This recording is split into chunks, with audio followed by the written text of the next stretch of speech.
Hello everyone, welcome छ तपाईलाई मेरो नयाँ भिडियोमा।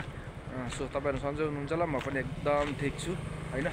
सो सधैँको जस्तो म आज पनि ड्युटीमै नै छु। अनि सो 11 बजिसकेको छ। घाम मेरो माथि देख्न सक्नुहुन्छ, वहाँ छ हैन। अनि मैले चाहिँ उहाँलाई चाहिँ 8 सिकाउँदै छु। उहाँको चाहिँ बिहिबार ट्रायल छ। अनि सो तपाईहरुलाई चाहिँ थोरै सानो जानकारी दिउँ भनेर हैन यो भिडियो बनाउँदै छु। सो यातायात खुलि नै सकेको छ, ट्रायल पनि पोस्ट गरिसकेको छ। अब जुन हाम्रो यो जेनजी आन्दोलन भन्दा पहिला भदौ 24 गते जसको ट्रायल हुनुपर्ने थियो हैन, भदौ 24 गते जसको ट्रायल हुनुपर्ने थियो बाइक कारहरुको, त्यतिखेर जेनजीको आन्दोलनले गर्दाखेरि स्थगित भएको थियो। त्यो चाहिँ पुनः सञ्चालनमा आएको छ अहिले। अब यही सोमबारबाट चाहिँ हाम्रो चाहिँ यातायातले चाहिँ ट्रायल सुचारु गरेको छ हैन। जसको भदौ 24 गते चाहिँ जसको ट्रायल रोकेको थियो उहाँहरुको चाहिँ नाम लिस्ट फेरि पोस्ट गरिएको सकेको छ हैन। सो को हुनुहुन्छ 24 गते ट्रायल दिनेहरु, कतिलाई थाहा पनि होला कतिलाई थाहा नहोला हैन। यातायातले चाहिँ ट्रायल पोस्ट गरेको। सो त्यही सानो जानकारी दिउँ भनेर चाहिँ मैले यो भिडियो बनाएको। सो तपाईहरुको चाहिँ अब लगभग 2 दिन बाइकको 2 दिन कारको हालेको छ। सो तपाईहरुलाई थाहा छैन भने चाहिँ मलाई चाहिँ पोस्ट तपाईहरुको एप्लिकेसन आइडी तपाईहरुको नाम पोस्ट गर्न सक्नुहुन्छ इनबक्समा। म चाहिँ तपाईहरुलाई सहयोग गरिदिन्छु तपाईहरुको ट्रायल कहिले पर्यो भनेर। सो गाइस त्यही नै हो, त्यसैको लागि मैले यो भिडियो बनाएको छु। अनि सो हाम्रो म सिकाउँदै छु उहाँलाई चाहिँ एकदम राम्रो तरिकाले सिक्नु भएको छ। उहाँले चाहिँ रोक्न नि एकदम पर्फेक्ट पहिला नै सिकिराख्नु भएको। अहिले फेरि ट्रायल परेर उहाँले फेरि आउनु भएको छ, आजबाट आउनु भएको छ। अब 2-3 दिन लगातार सिक्नुहुन्छ। सो तपाईहरु पनि जो जिरो लेभलबाट सिक्न छ बाइक स्कुटी कारहरु जसलाई सिक्नु छ हाम्रो ट्रायल सेन्टरलाई सम्झिनुस् है। हाम्रो ट्रायल सेन्टरमा चाहिँ हामीले चाहिँ एकदम प्रोफेसनल ट्रेनरहरु छन् हाम्रो ट्रायल सेन्टरमा चाहिँ। तपाईहरुलाई चाहिँ इजी तरिकाले बाइक स्कुटी कारहरु जिरो लेभलबाट सिक्नु छ भने चाहिँ आउन सक्नुहुन्छ है।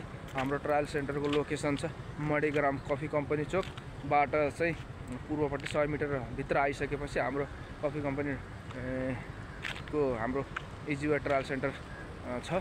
हाम्रो फिल्ड पनि एकदम दामी छ के, फिल्ड पनि मजाले एकदम फ्राकिलो छ। तपाईलाई चाहिँ मजाले सिक्नलाई चाहिँ एकदम मस्त तरिकाले सिक्नलाई चाहिँ यहाँ चाहिँ स्पेसहरु मस्त पाउनुहुन्छ है। अनि तपाईहरुको ट्रायलको लागि चाहिँ हामीले चाहिँ यो 70% चाहिँ रुल्स चाहिँ लागू चाहिँ कहाँ हुन्छ भनेर म तपाईलाई सानो जानकारी पनि गराइदिन्छु यो भिडियोबाट। हाम्रो चाहिँ यो भयो 8 भयो हैन।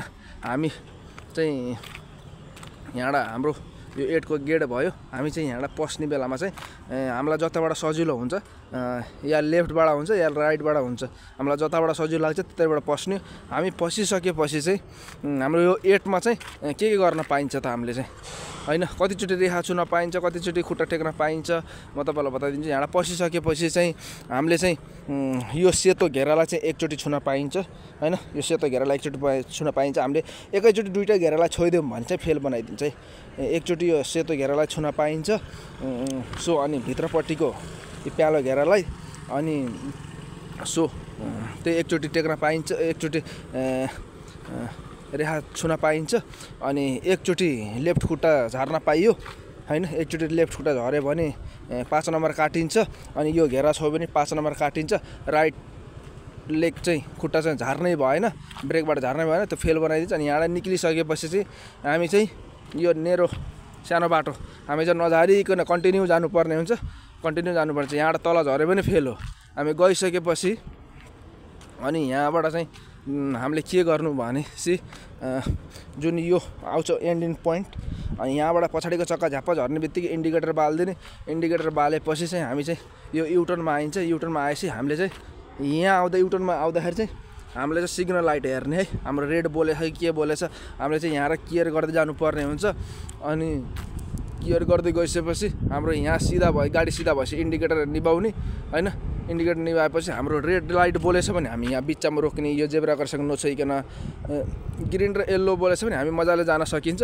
अनि तपाईलाई चाहिँ अनि फेरि जुन इन्डिकेटर छ नि, इन्डिकेटर बालेर तपाईले निभाउन भुल्नु भयो भने चाहिँ फेल बनाइदिन्छ। बाल्नु भएन भने चाहिँ 15 नम्बर माइनस हुन्छ है तपाईको। 15 नम्बर माइनस, त्यो 15 त्यहाँ 10 भनेपछि तपाईको 25 नम्बर भयो हैन।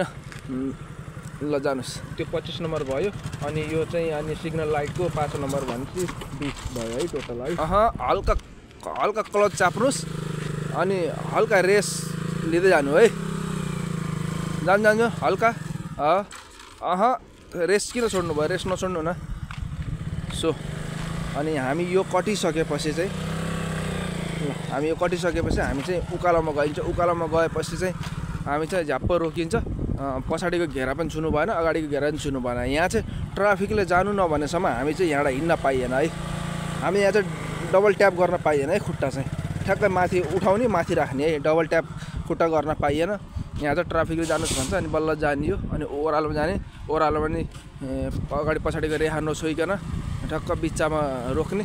यहाँ पनि ट्राफिकले लजानु भन्छ, जानियो मजाले जाने। यहाँ चाहिँ तपाईँले धेरै जस्तो के गर्नुहुन्छ भने क्लच छोडिदिनुहुन्छ, ज्याप्प गाडी बन्द हुन्छ। ओह्रालोमा पनि यहाँ चाहिँ क्लच थिचिराख्ने, ब्रेक मात्र छोडिदियो भने सलल्ल बगेर जान्छ।